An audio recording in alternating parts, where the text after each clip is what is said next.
Saleman welcome back to another video. তো দেবদার কি ধূমকেতু সিনেমাটা আসবে না? তো বলে রাখি যে দেবদার আপকামিং সিনেমা 'রঘু ডাকাত' এটা নিয়ে তো তোড়জোড় পরিমাণে শুটিং কিন্তু চলছে এবং এর ফুটেজ যে সমস্ত কিছু লিকেজ হচ্ছে সেগুলো নিয়ে বলব যে এই শুটিংটার অন্তত ক্ষতি করো না। এটা নিয়ে আমি অলরেডি ডিটেইলিং এসে একটা ভিডিও বানিয়েছিলাম। আমার মনে হয় যে এই জিনিসটা নিয়ে অবশ্যই ভিডিও বানানো উচিত।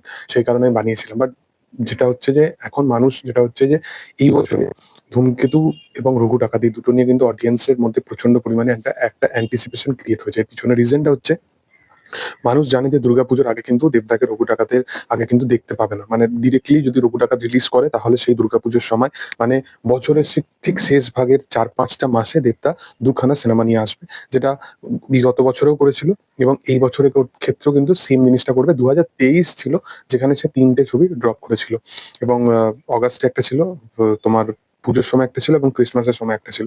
যেটা সচরাচর সে করে থাকে আরকি।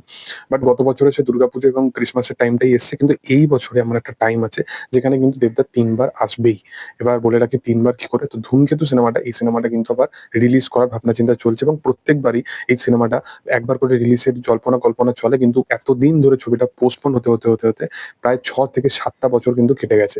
এখনো পর্যন্ত কিন্তু সিনেমাটা কোনোভাবেই এখনো বড় পর্দায় রিলিজ হয়নি। এবার যেটা বলে রাখি, এই ছবির যিনি নির্মাতা আ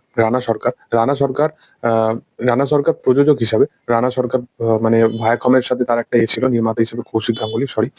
তো রানা সরকার সে এই বিষয়ে জানিয়েছিল, যার হাতে পুরোপুরি রাইটস টা ছিল, সে পুরোপুরি বিষয়টা নিয়ে জানায়। রিসেন্ট টাইমে লহ গৌরাঙ্গের প্রমোশনেতে সে যায় এবং সেখানে সে ইভেন্টে গিয়ে সে একটা জিনিস রিভিল করে যে এই বিষয়টা এখন আর আমার কাছে নেই। এই বিষয়টা পুরোপুরি দেবের কাছে আছে এবং দেবের এন্ড থেকে পুরোপুরি এই জিনিসটা নিয়ে জানানো হবে যে এই ছবির রিলিজ ডেটটা অ্যাকচুয়ালি কবে। তো ১৬ই মে যেটা ধরা হচ্ছিল, এখন যেটা শোনা যাচ্ছে যে এই সিনেমাটা কিন্তু ১৬ তারিখে আসবে না। ১৬ তারিখে তোমরা সকলেই জানো যে একটা ক্ল্যাশ হতে চলেছিল বাংলা ইন্ডাস্ট্রির মধ্যে, যার মধ্যে আমার বস অবশ্যই ছিল, কিন্তু আমার বস ছবিটা প্রিপোন্ড হয়ে গেছে এবং তার সাথে 'শ্রীমান শ্রীমতী' বলে যে ছবিটা ছিল, সেই ছবিটাকেও তারা ঠিক করেছে যে সেই ছবিটা পথিকৃৎ বসু, যার দুর্গাপুজোর সময় 'শাস্ত্রীর' মতো একটা বড় সিনেমা আসে এবং সিনেমাটা ইটসেলফ ভালো সিনেমা হয়েও কিন্তু সিনেমাটা বড় পর্দায় চলেনি, কারণ প্রপার শো পায়নি। সেই কারণে পথিকৃৎ বসু ডিসিশন নিয়েছে যে এই সিনেমাটাকে তিনি ১লা এপ্রিলের সময় করে নিয়ে আসবে। মানে এপ্রিল মাসে কোনো এক টাইমে সে নিয়ে আসবে। এবং যেটা পড়ে রইল সেটা হচ্ছে যে এখানে আদার্স যে ছবিগুলো আছে মে মাসে, তো সেই জিনিস নিয়ে সে ভাবনা চিন্তা করছে।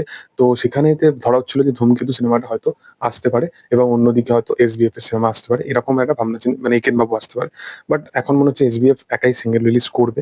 'ধূমকেতু' সিনেমাটা মে মাসে কিন্তু আসবে না। হয়তো জুন মাসে বা জুলাইতে বা 15 অগাস্টের টাইমে একটা ভালো টাইম থাকে। সেই টাইমে হয়তো আমরা 'ধূমকেতু' সিনেমাটাকে দেখতে পাবো। তার আগে কিন্তু দেখতে পাবো না।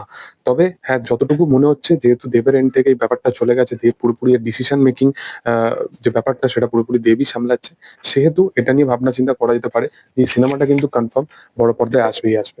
তো যাই হোক, তোমাদের কি বক্তব্য? তোমরা কবে দেখতে চাইছো 'ধূমকেতু' সেটা অবশ্যই কমেন্ট সেকশনে জানাতে পারো। আর ভিডিও যদি ভালো লেগে থাকে অবশ্যই লাইক, শেয়ার, সাবস্ক্রাইব করে দিও। Thank you.